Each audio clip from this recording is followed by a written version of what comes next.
Hi guys, good afternoon. So ఈ వీడియోలో మనము హౌ టు ప్రాక్టీస్ డిటాచ్మెంట్ని ఎలా ప్రాక్టీస్ చేసేది అనే టాపిక్ గురించి చూస్తాము. ఇది మోస్ట్లీ ఫర్ మ్యారీడ్ పీపుల్కి చాలా కష్టంగా ఉంటుంది. అది మ్యారీడ్ ఫెమినైన్స్కి చాలా కష్టంగా ఉంది.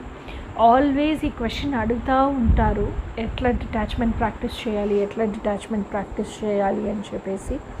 సో నేనేం చెప్తాను అంటే, మీరు యూజువల్గా డివైన్ ఫెమినైన్స్ చిన్నప్పటి నుంచే ఎట్లా పెంచుతారు, like how they grow up అంటే ఒక సర్టైన్ ఏజ్ వరకు అమ్మ ఎట్లా నేర్పిస్తారంటే ఏదైనా నాన్న దగ్గర అడుగు, ఏదైనా నాన్నకి చెప్పి చేయి, ఏదైనా నాన్న దగ్గర చూపించేసి ఆ తర్వాత నువ్వు చేయి, ఇట్లాగే వస్తారు. ఆ తర్వాత ప్యూబర్టీ తర్వాత ఏజ్ అటెండ్ చేసిన తర్వాత ఎక్కడ బయటికి వెళ్ళినా మీ అన్నయ్య కూడా తోడు తీసుకొని బయటికి పో, like that they always bring up girl child like that.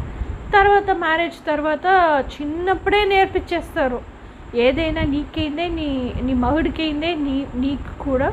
So ఏదైనా నీ హస్బెండ్ని అడిగి చేయి, ఎక్కడైనా బయటికి వెళ్ళాలంటే నీ హస్బెండ్ని అడిగి వెళ్ళు, ఏదో ఒకటి స్టార్ట్ చేయాలా లేదా చిన్న పనులు నువ్వు చేయాలా, రిలేటివ్స్ మధ్యలో ఏదో ఒక కష్టం చేయాలా, అమ్మవారింటికి రావాలి, ఏదైనా మీ హస్బెండ్ దగ్గర అడిగేసి మీ హస్బెండ్ ఓకే చెప్పిన తర్వాత చేయి. So this is how girl child is brought up from చిన్నప్పటి ఇంకా ఇట్లాగే పెరుగుతుంది. సో వాట్ హ్యాపెన్స్, దీనివల్ల ఏమవుతుంది అంటే, సో ఫ్యామిలీ పెద్దదైన తర్వాత కూడా ఇది జనరేషన్ ఆఫ్టర్ జనరేషన్ ఇలాగే నేర్పించి deep with in the jeans అది చాలా బాగా రికార్డ్ అయిపోయింది, మనకి లోన చాలా ఇంగ్రైన్ అయిపోయింది. సో అది వచ్చేసి మనము అదే కరెక్ట్ అనుకుంటే లైఫ్ బతుకుతాము ఫీమేల్స్. సో ఇది మొత్తం కండిషనింగ్ అనేది మనకి తెలియదు.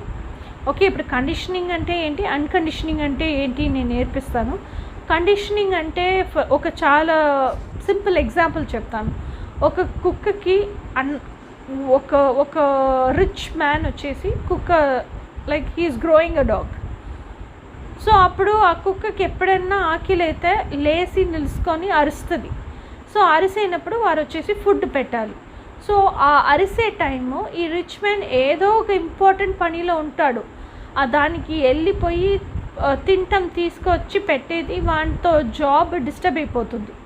అందుకోసం ఏం చేస్తాడంటే లైక్ డిస్టర్బ్ అవుతుంది అని చెప్పేసి ఈ ప్యాటర్న్ని చేంజ్ చేయాలా అని చెప్పేసి ఏం చెప్తారంటే, ఒక ట్రైనర్ తీసుకొస్తాడు ఇంటికి. ట్రైనర్ని తీసుకొచ్చి కుక్కని ట్రైనింగ్ చేస్తాడు. That training is called conditioning. ఎట్లా ట్రైన్ చేస్తారంటే, కుక్క ఫస్ట్ ఎట్లా ఉండింది, ఆకలి వేస్తే మాత్రం లెగిసి నిలుచుకొని అరుస్తుంది, ఆ తర్వాత అన్నం పెడతారనమాట, కుక్క తినేస్తుంది, లైక్ ఫుడ్ పెడతారు, కుక్క తినేస్తుంది. ఆ తర్వాత ఎట్లా ట్రైన్ చేస్తున్నారంటే, కుక్కకి సపోజ్ డైలీ రోజు 3 o'clockకే అరుస్తుంది, వీరు ఫుడ్ పెడతారంటే 3 o'clock ఓనర్ ఏదో ఇంపార్టెంట్ వర్క్లో ఉంటారు, డిస్టర్బ్ అయిపోతారు. సో ఇప్పుడు 3 o'clock అది అరుస్తుంది అని తెలుసు వారికి. సో సపోజ్ 2 o'clockకే అన్నం పెట్టేస్తే 3 o'clock అరవదు. సో అన్నం పెట్టేది అట్లా ట్రైన్ చేస్తూ ఉంటున్నారు. 2 o'clockకి ఆ ట్రైనర్ వచ్చేది, ఆ ట్రైనర్ వచ్చి ఆ తట్లో తింటి వేసి ఆ ప్లేట్ కుక్క పైకి ముందు పెట్టితే అది తినేస్తుంది. సో ఫస్ట్ 3 o'clock వచ్చిన ఆకలి ఇయర్కి లైక్ న్యాచురల్గా వచ్చిన ఆకలి ఇప్పుడు 2 o'clockకే ఆకలి వేస్తుందో లేదో లైక్ కుక్క తినేస్తుంది. ఇది conditioning, first level of conditioning. Second level of conditioning ఏమవుతుందంటే, ప్లేట్లో ఇట్లాగే ట్రైనింగ్ కుక్కకి ప్లేట్లో తింటి వేస్తారో లేదో ఆ ట్రైనర్తోనూ ఫుడ్ స్టెప్స్ వింటేనాలే లైక్ ఆ ఆకలి వచ్చేస్తుంది. ఆ టైం అవుతుందో లేదో, న్యాచురల్గా ఆకలి ఉందో లేదో, ఆ ఫుడ్ స్టెప్స్ వింటేనాలే ఆకలి వచ్చేస్తుంది. సో ప్లేట్లో ఆకలి అవుతుందో లేదో, ప్లేట్లో ఏం పెట్టినాలో తినేస్తుంది, ఆ ఇన్స్టింక్ట్ వచ్చేస్తుంది. సో తర్వాత నెక్స్ట్ లెవెల్ ఆఫ్ ట్రైనింగ్ ఏం చేస్తారంటే, ట్రైనర్ని పర్మనెంట్గా ఉంచేదానికి కుదరదు కదా. సో ఓనరే అది ప్రాక్టీస్ చేయాలి. సో తర్వాత ఓనర్ చేసుకోవాలా మీన్స్ ఎట్లా చేసుకోవాలంటే తర్వాత 3rd లెవెల్ ఆఫ్ ట్రైనింగ్ చేస్తారు. ఏంటంటే ఒక బెల్ రింగ్ కొట్టేసి ఆ తర్వాత ప్లేట్లో అన్నం పెట్టి 2 o'clock పెట్టేస్తారు. సో ఆకలి అవుతుందో ఇట్లాగే ట్రైనింగ్ ఆకలి అవుతుందో అవలేదో, ఫుడ్ స్టెప్స్ వింటుందో వినలేదో, ఆ బెల్ కొట్టేస్తే ఆ బెల్ సౌండ్ వినేస్తే ఆ కుక్క వచ్చేసి తిండి కావాలి తినేస్తుంది, లైక్ ఫుడ్ కావాలి తినేస్తుంది, ఆకలి వస్తుంది లేదు ఇది ఏం బాదర్ చేయదు. సో ఇట్లాగే మనీని కూడా కండిషనింగ్ చేసేస్తున్నారు. మన నేచర్ యాక్చువల్ మనీతోను న్యాచురల్ ఆథెంటిక్ ఫామ్ ఏంటో ఎసెన్స్ ఏంటో అది మనకే మర్చిపోయేనట్టు ఈ సొసైటీ ప్రపంచం కాదు, ఈ సొసైటీ ఎట్లా ఫంక్షన్ అవుతుందో అట్లాగే మనం కూడా ఫంక్షన్ అవ్వాలని చెప్పేసి మనీని కండిషనింగ్ చేసేస్తున్నారు. ఒక లెవెల్ పైన ఇంకొక లెవెల్ ఇట్లా కండిషనింగ్ చేసేస్తున్నారు. సో లేయర్ ఆఫ్టర్ లేయర్ మనం కండిషనింగే తప్ప అన్కండిషనల్గా లేవు మనము. ఓకే, ఇది సేమ్ థింగ్ జెంట్స్కి ఇట్లాగే ఉంది, లేడీస్కి ఇట్లాగే ఉంది. సో ఫెమినైన్కి చాలా ఎక్కువ ఉంది. ఎందుకంటే ఫెమినైన్ ఇప్పుడు ఏం ఫీల్ అవుతున్నారు అంటే, ఎందుకు ఆ డిటాచ్మెంట్ అనేది అంత కష్టపడుతున్నారు అంటే, మనము ఒక ఫ్యామిలీలో మ్యారేజ్ అయ్యి లోన ఉంటున్నాము, మన హస్బెండ్ ఉంటున్నారు, మనకి పిల్లలు ఉంటున్నారు, మనీ ఎక్స్పెక్టేషన్స్కి మన హస్బెండ్ లేదు అని చెప్పేసి మనం ఈ ఫ్యామిలీని వదిలేసి వెళ్తే మనం సెల్ఫిష్ కాదా అనే గిల్టీ ఫీలింగ్ లోపలికి వెళ్ళిపోయే ఒక్కొక్క ఫెమినైను లైక్ నేను ఎట్లా డిటాచ్మెంట్లో ప్రాక్టీస్ చేసేది నా క్వశ్చనే వస్తుంది. సో ఫస్ట్ ఆఫ్ ఆల్ ఒకటి తెలుసుకోండి, మీరు మత్తవారి గురించి ఇంత ఆలోచన చేస్తున్నారు, మీరు గురించి ఎప్పుడు ఆలోచన చేస్తారు? ఇట్లా వారు బాధపడతారు, వీరు హర్ట్ అయిపోతారు, వారు చాలా సఫర్ అవుతారు అని ఆలోచన చేస్తానే ఉండుకొని ఏం చేస్తున్నారంటే, ఇప్పుడు మీరు హస్బెండ్ ఉంటున్నారంటే హస్బెండ్కి మీరు ఎట్లా కావాలో మీ ఒరిజినల్ ఆథెంటిసిటీ ఒకటి ఉంటుంది, అదిని మాస్క్ చేసుకొని మీ హస్బెండ్కి మీరు ఎట్లా కావాలో అట్లా మాస్క్ వేసుకుంటున్నారు. మీ అమ్మ నాన్నకి మీరు ఎట్లా కావాలో అట్లా మాస్క్ వేసుకుంటున్నారు.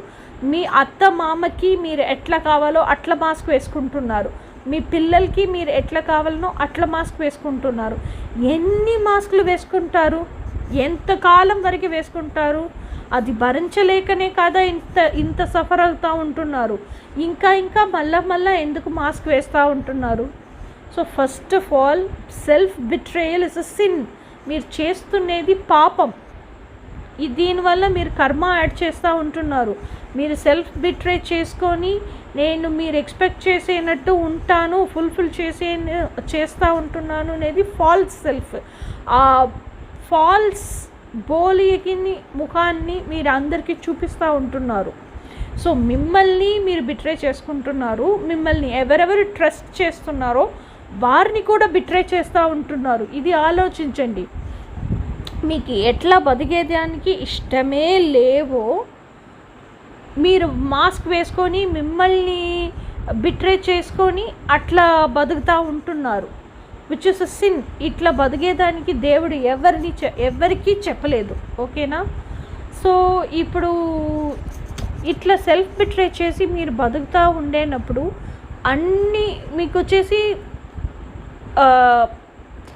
మనకి ఎప్పుడుమే చిన్నప్పటి నుంచి ఇంకా ఒక ఎక్స్పెక్టేషన్స్ ఉంది. అన్ని ఉమెన్కి ఎక్స్పెక్టేషన్ ఉంది. ఆ ఎక్స్పెక్టేషన్నే మనము మన లైఫ్ పార్ట్నర్నో వెతుకుతూ ఉంటున్నాము. ఆ ఎక్స్పెక్టేషన్స్ లేదు అన్నాక లైక్ మన లైఫ్ పార్ట్నర్ యాక్చువల్ క్యారెక్టరిస్టిక్స్ ఏంటో అది మనీనిచ్చి అక్సెప్ట్ చేసేదానికి కుదరలేదు. ఎందుకంటే అది మన ఇమాజినేషన్స్కి ఎక్స్పెక్టేషన్స్కి కంప్లీట్ ఉల్టా వైజ్ ఉంది. సో మనము భరించుకునేదానికి అవ్వట్లేదు మన నుంచి. సో అందుకోసం ఇంత ఫైట్, ఇంత టాక్సిక్ బిహేవియర్ అది అన్నీ బయటకు వస్తూ ఉంటుంది రిలేషన్షిప్లో. సో ఇప్పుడు మీరే డిసైడ్ చేయాలి మీరు ఈ రిలేషన్షిప్లో ఉండాలా వద్దా అని చెప్పేసి. ఓకేనా? సో ఇప్పుడు మిమ్మల్ని మీరు బిట్రే చేసుకొని మిమ్మల్ని పైన ట్రస్ట్ పెట్టుండే వారి పైన బిట్రే చేసుకొని మీకు నచ్చని లైఫ్ మీరు బతుకుతూ ఉంటున్నారు. ఆ లైఫ్ని మీరు ఎట్లా చిన్నప్పుడు మీ అమ్మ నాన్న ఎప్పుడైనా ఇట్లాగే బతుకుతూ ఉన్నారు, అప్పుడు మీరేమనుకున్నారు, ఓ మ్యారేజ్ లైఫ్ అంటే ఇట్లాగే ఉంటుంది, ఏమీ సంతోషమే ఉండదు. సో మీరు dark side of the love మాత్రమే చూసినారు, అది చూసే పెరిగినారు, అది చూసే భయం లైక్ ఫియర్తోనే యు గ్రూ అప్. దానికోసం మీ లైఫ్ అట్లాగే ఉంది, మీ పిల్లలు కూడా అదే చూడాలా? లేకపోతే బ్రైట్ సైడ్ ఆఫ్ లవ్ కూడా ఉంది, ఆ బ్రైట్ సైడ్ ఆఫ్ లవ్ మన పిల్లలు చూస్తేనాలే లైక్ వారు కూడా ఆ బ్రైట్ సైడ్ని చూస్ చేస్తారు అనుకుంటారా?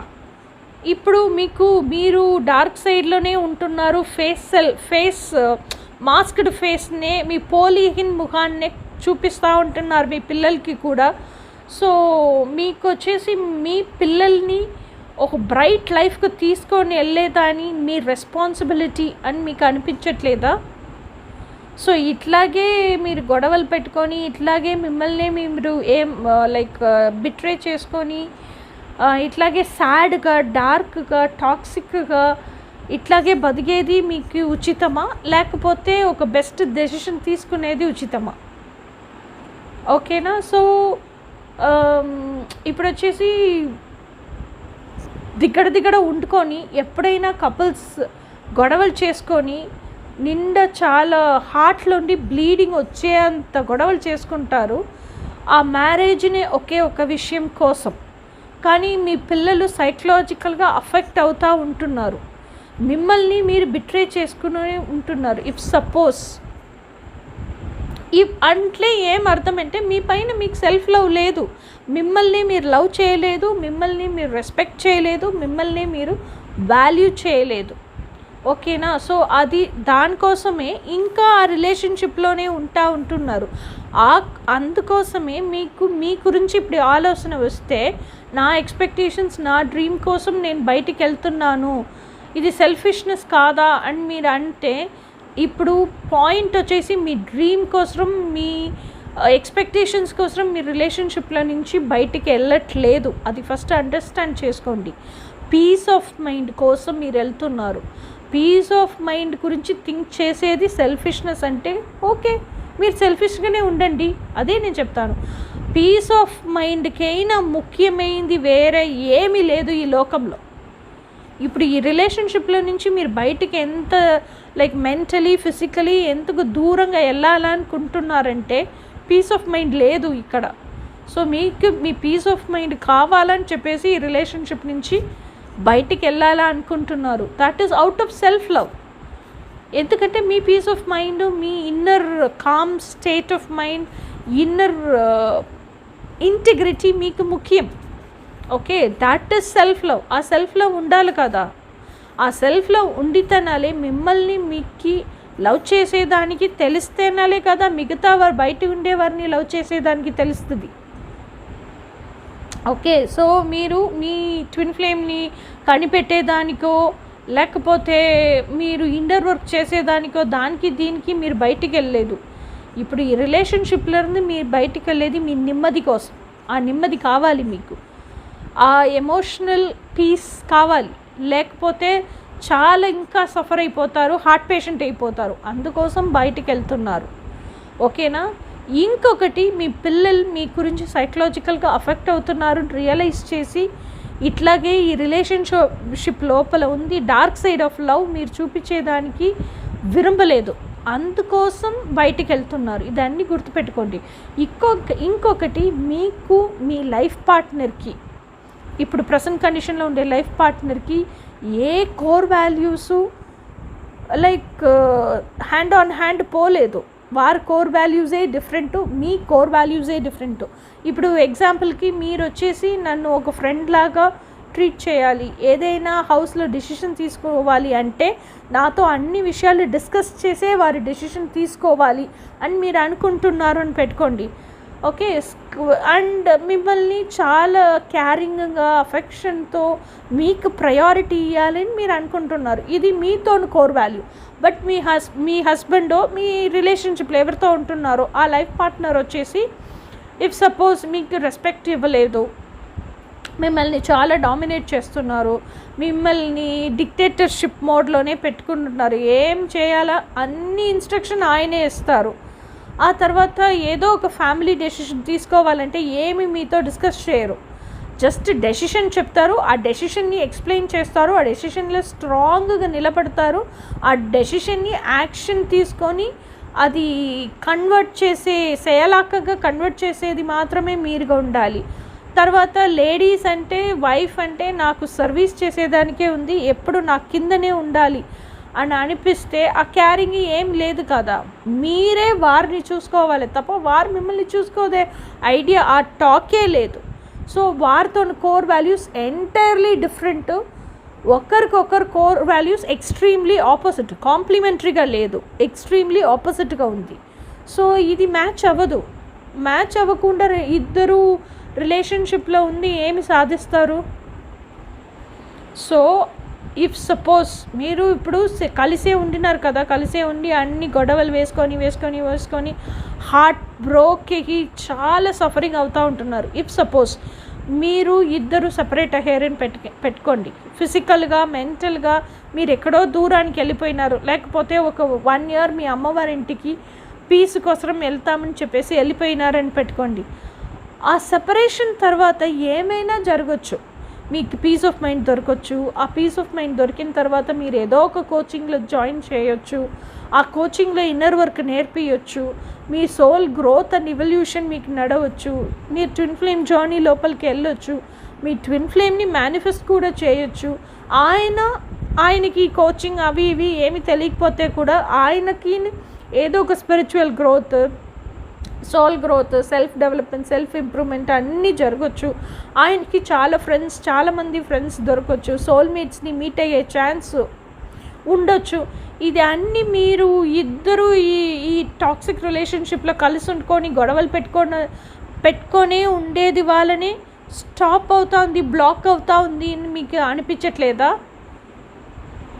So it's always better first ఎప్పుడు ట్విన్ ఫ్లేమ్గానే ఉండినాలు సరే, మీ ఫస్ట్ దేవుడు ఫస్ట్ చాయిస్, మీరు నెక్స్ట్ చాయిస్, ఆ తర్వాతనే ట్విన్ ఫ్లేమో లేకపోతే ఎవరైనా సరే.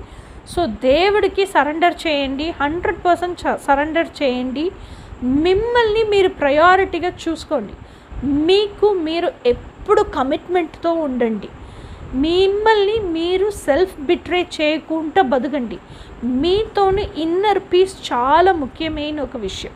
ఆ ఇన్నర్ పీస్ లేకుండా ఏమీ మీరు చేసేదానికి కుదరదు. ఓకేనా? సో దీనికోసం you have to practice detachment. ఇంకొకటి, మీరు ఇద్దరు ఒకే ఇంట్లో వండుకొని ఒకే ప్లేస్లో వండుకొని గొడవలు పెట్టుకొని మీరిద్దరు సైకలాజికల్గా అఫెక్ట్ అయ్యి హార్ట్ బ్రోకెన్ సిచ్యువేషన్ వచ్చి ఇద్దరు ఒకరికొకరు టాక్సిసిటీని ఎమిట్ చేసుకొని నార్సిస్టిక్ బిహేవియర్ని పెట్టుకొని ఒకరికొకరు ఎనిమిటీ బాగా పెంచుకొని ఉండేదానికైనా ఓకే. అండ్ తర్వాత మీరు ఇద్దరు ఒకే ఇడంలో గొడవలు వేసుకొని మీ పిల్లలకి dark side of love and life చూపించేదానికి అయినా ఇద్దరు ఒకే ఇడంలో వండుకొని మీరు ఎప్పుడైనా ఫాల్స్ ఫేస్ మాస్క్ వేసుకొని మిమ్మల్ని బిట్రే చేసుకొని మిమ్మల్ని ట్రస్ట్ చేసేవారిని బిట్రే చేసుకొని మీ పిల్లల్ని బిట్రే చేసుకొని బతికేదానికైనా డిటాచ్మెంట్ ప్రాక్టీస్ చేసేది ఎంతకైనా ఉత్తమమైన పని. ఓకేనా? So practice detachment and this is how you have to practice detachment. మీరిద్దరు ఎక్కడ కలిసి ఉంటారో అక్కడి నుంచి మీకు ఎక్కడ వస్తే నెమ్మది అని అనిపిస్తుందో ఆ ప్లేస్కి వచ్చి మీరు మీ ఆథెంటిక్ సెల్ఫ్లో బతకండి, ఇన్నర్ వర్క్ చేయండి. అదే మీకు పీస్ ఆఫ్ మైండ్, నెమ్మది ఇస్తుంది, ఎమోషనల్ ఫుల్ఫిల్మెంటు ఇస్తుంది. ఓకేనా? సో మీరు మెంటల్గా మీరు మీ లైఫ్ పార్ట్నర్ని దూరం చేసేసినారు ఆల్రెడీ. ఫిజికల్గా కూడా కొంచెం దినాలకి దూరంగా ఉండండి. ఆ పీస్ ఆఫ్ మైండ్ రాని, క్లారిటీ ఇన్ థాట్స్ రాని, మిమ్మల్ని గురించే మీరే ఒక్కొక్క నూక్ అండ్ కార్నర్లను అండర్స్టాండ్ చేసుకొని ఆ తర్వాత ఏం చేయాలో డిసైడ్ చేయండి. ఓకేనా? Okay, next video. ఇప్పుడు మీరు డిటాచ్మెంట్ ప్రాక్టీస్ చేసేదానికి స్టార్ట్ చేసేస్తున్నారు అంటే లైఫ్ని రీస్టార్ట్ ఎట్లా చేయాలి అనేది నేను నేర్పిస్తాను నెక్స్ట్ వీడియోలో. Until then bye.